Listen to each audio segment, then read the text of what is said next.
यदि आज तिमी एक्लो महसुस गरिरहेका छौ भने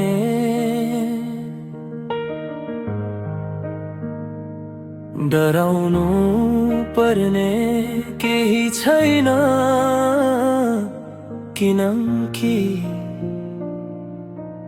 एक्लोपन नै बलियो बन्ने सुरुवात हो।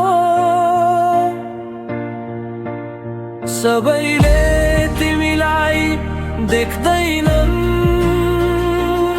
सबैले तिमीलाई बुझ्दैनन्, तर भगवानले तिमीलाई यही अवस्थामा राखेका छन्, किनकि तिमी साधारण होइनौ।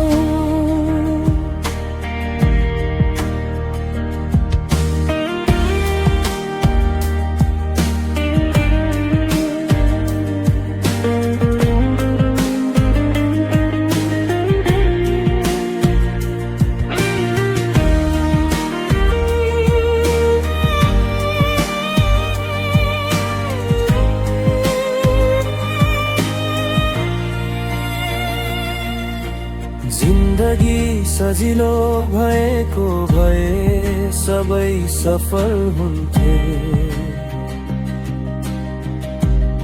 तर तिमी कठिन बाटोमा छौ भने तिमी विशेष यात्रामा छौ, आज आँखा रसाएका छन्। मन भारी छ तर यही आँसुहरूले भोलिको मुस्कान बनाउँछन्।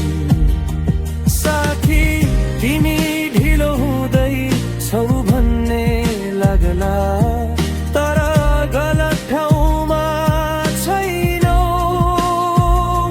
समयले तिमीलाई तयार पार्दैछ। उठा, एक पटक फेरि प्रयास गर, किनकि तिमी हार्न बनेका